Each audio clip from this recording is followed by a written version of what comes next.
Macworld Expo dag 2. Vandaag hebben we een gesprek met Dr. Apple, Kyle Wiens, de CEO van iFixit.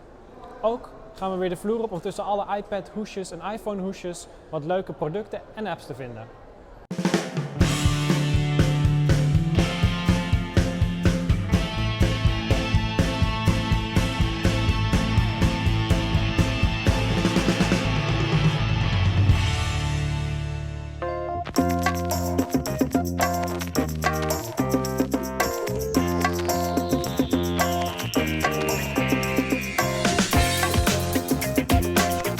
What we have at the show today is the Fling game controller for the iPad. What Fling does is it's a joystick that suctions over top of your iPad controls, and it gives you that tactile interface that you've been craving ever since you started playing games on your iPad, and you're thinking, oh, why isn't this like a PlayStation? Why isn't this like an Xbox? Why can't I feel the controls, and why can't I have that precision control that I used to have? Lots of people are, having to work in different spaces than they used to, where they're on the go and they're not tied to their computer, and they've got access to a mobile device like a phone or a tablet, iPhone, iPad. So you get a call from your boss that says, hey, I just emailed you this presentation. I need you to look at it, make sure it's all right, and make changes to it and send it back to me real quick. You're sitting somewhere, you don't have access to your computer, you do have a phone, so you can open that email, transfer that file into my software, make the changes that you need for your boss, email it right back out of my software, and get your job done no matter where you are. We have been developed 16 apps so far, and all apps use user's face into a 3D avatar. We have zombie booth, which you can be 3D zombies. So you just take one photograph, and we process inside the iPhone, and maybe 30 seconds you get 3D zombie. It is the iRest. It is this thing right here, and it is designed for hands-free use of the iPad on your lap.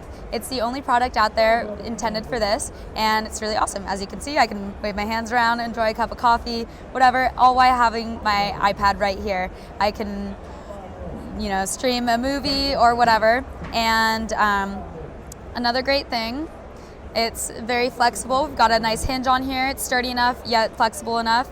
We also have removable padding right here, and you can unscrew the leg padding right here to basically convert this stand into this stand. It's the same thing. These are super compact. They only weigh 15 ounces, and you can reduce the size quite easily.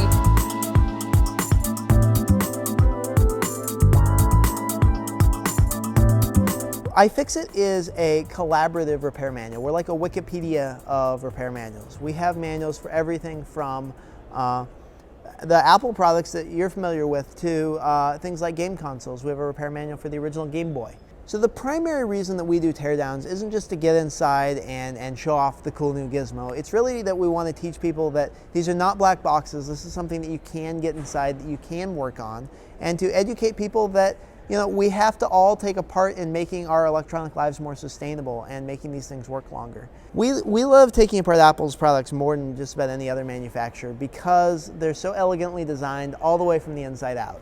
They really do a phenomenal job of paying attention to the details, really focusing on every last screw, and making the insides to some extent a work of art, a really well thought out piece of engineering where you don't really see that with other competitors. You can see where Apple is going. We saw inside the iPod Touch 3rd generation. We were all hoping Apple would have a camera in that model, and then it turned out they weren't able to make it in, and so we saw a spot inside the iPod Touch for a camera. We've seen similar space inside the iPad for a camera, and so absolutely sometimes you can tell what's going on.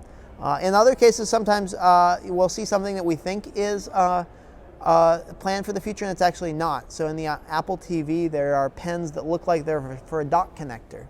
And originally we thought, well, maybe Apple's thinking about adding the dock connector to the Apple TV. But thinking about it more and looking at it, it seems pretty clear now that that's really just a debug port that they had in there for engineering purposes. So we know that the engineers love seeing their work up on center stage, and I don't think Apple's engineers get enough credit. And so to some extent we're out here to give Apple credit.